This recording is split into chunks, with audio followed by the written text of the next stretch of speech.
I'm really privileged to be in the headquarters of Facebook with Kelly. So what was the reasoning behind you setting up office originally in San Francisco?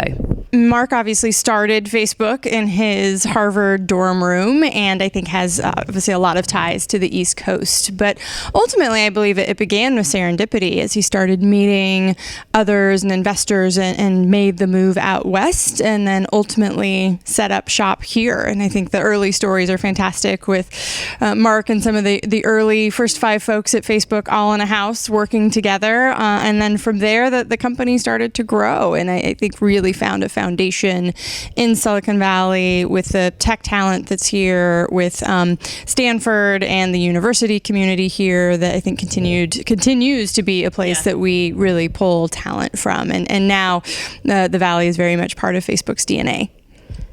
You mentioned Stanford. What about Berkeley? Is that another university that you draw from? And why do you think that the universities around this area are so strong for kind of media talent?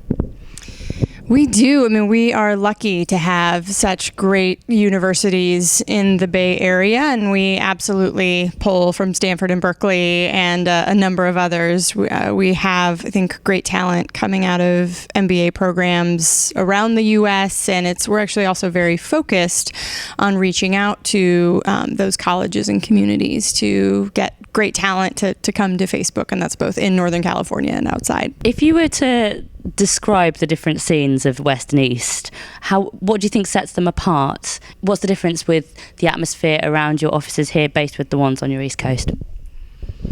It's a good question. It's one I think about. So before Facebook, I was at Yahoo, and Yahoo during that time in particular really thought of themselves as a media company. And coming over to Facebook in 2010, and now we really think about ourselves as a technology company. And I had a moment after being here from some time and going out to New York for Ad Week that it really struck me around some of those differences between media company and technology company.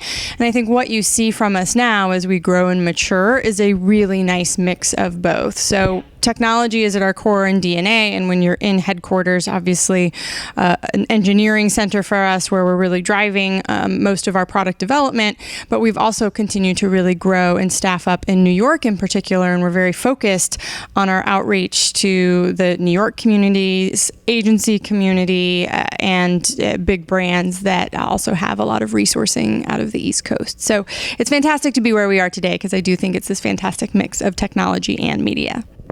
Some of the other companies I've spoken to while I've been here have been talking about the San Francisco Silicon Valley area stretching down towards LA as Silicon Beach. What are your thoughts on that? I love the term Silicon Beach. I had not heard that, but I think overall we're just in an exciting time. We're seeing a lot of innovation in a number of different places. Northern California, Southern California, East Coast, Austin, we have a big hub. There's an incredible startup scene there. So I just think we're in an exciting time overall. There's a lot of innovation, and it's coming from a lot of different places and at times even unexpected places. You mentioned a lot of innovation. Are there any trends that you're seeing in that innovation? Yes. Where to start with that one? I think again, I think one of the things, we obviously think a lot about that it feels silly to almost mention it as a trend now, but when we talk about mobile, and this is a fun one for me because I feel like we've been talking about the year of mobile for years and years, and a couple years ago, the year of mobile finally arrived, but the shift to mobile and is essentially the biggest technology shift that we may see in our lifetime. It took radio, I think, 38 years to reach 50 million people. It took TV, I believe, 17 years to reach that number of people. And in about 7 years, mobile has reached 1.4 billion people. It is such a dramatic shift. And what's coming out of that is just really incredible innovation, from the way people communicate and connect with one another to how people communicate and connect with brands, how discovery actually happens on mobile. It's very personal, very intimate. That's very different from what you may do offline or on desktop. And we're just seeing some really incredible innovation. But we're also seeing a lot of that from other companies as well. I think about a company like Uber, and who would have thought a few years ago that an institution like the New York cab company would ever be challenged? And now Uber is essentially the largest taxi company in the world, and that's because they've created this great innovative experience based on mobile. You would say that mobile is the most important trend at the moment then. How is Facebook going to build on that in the future then? It's really core to everything we do. And so this was a big moment for us as a company as well. A few years ago, Mark stood up at an all hands and said, we have to be a mobile first company and develop mobile first from here on out. Now, that's something that may sound relatively straightforward, but engineering for mobile is very different than from desktop. So there was a lot of retraining and retrenching, and we made that pivot really quickly. So now mobile is very core to everything we do, and you'll see us continue to build on that again in your experience in newsfeed, your experience with messaging, and also your experience in what I would call visual discovery. And so anything from photos to video all the way to AR, augmented reality, and virtual reality. Yeah. Which obviously virtual reality, Oculus Rift being a thing that's coming, like how are you building that into what you're doing at the moment in the area? It's really exciting just to see what's happening with Oculus and AR and VR. And again, they're really focused on what that experience looks like and making that experience accessible to more people. But I think there's a lot of interesting things coming out from that. Even when we look at something like 360 video. So we'll start to see on the market more cameras that can do 360 video, and suddenly that's going to be more accessible for you and I to create 360 video and to consume 360 video with or without Oculus, for example. So I think there's just going to be some really interesting innovation and trends in that visual realm and again, what I call visual discovery. You also mentioned messenger apps. Obviously, that seems to be something that you guys are looking to build on in the future. Is there anything you can say on that? Yes.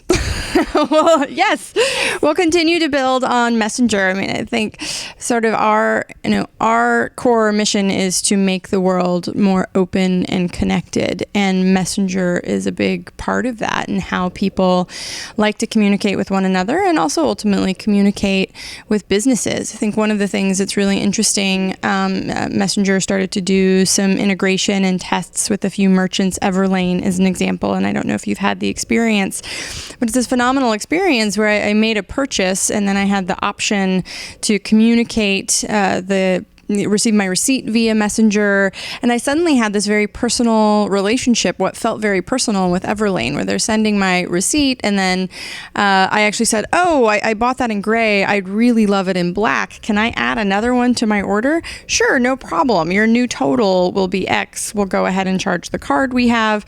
Then they would automatically update me in Messenger when it shipped with a map showing me where my shipment is. And so I think there's just more and more incredible innovation that we'll see from something like Messenger, again, that makes this world and this world driven on mobile that much more personal. And what about monetizing Messenger? Because that seems to be, that and WhatsApp, looking to make money from it. How is that progressing? Yeah, first and foremost, focused on that consumer experience and where we can add value. And as we start to think about businesses, again, that first step is how are we helping to create value between consumers and businesses? And so really first and foremost focused on that experience, or something that may look more akin to a customer service experience, like the post-sale experience I just walked through. So that's really priority one. And then another big philosophy for us is to watch what's happening on our platform and with products. And typically people on Facebook ultimately point to and start to give us those signals of what they're trying to do, and then we look to make that easier. And I think we'll see something similar with Messenger as we start to go down that path. Looking to the future of San Francisco, how do you think the scene is going to develop around here?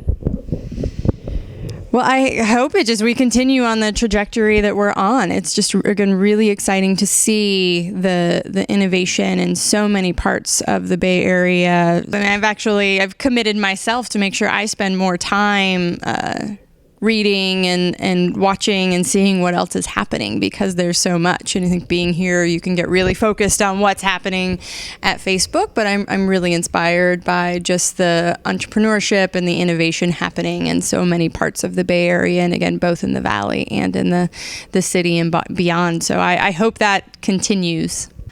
What do you think that global media can learn from San Francisco?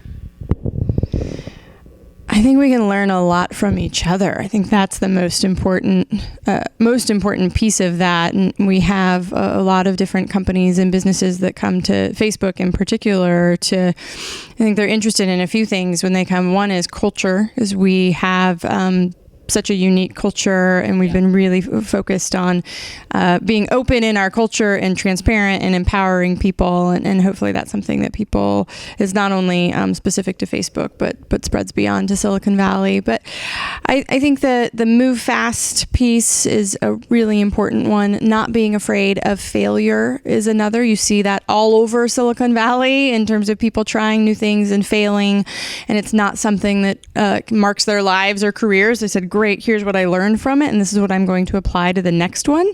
And that's sort of a lesson that fuels me, that fuels us as a culture, and then I hope others can learn from us as well. But we have so much to learn from all parts of the world. There's such interesting innovation happening in Asia, in India, and I just hope as we do make the world more open and connected, we can simply learn from one another at an even more rapid pace.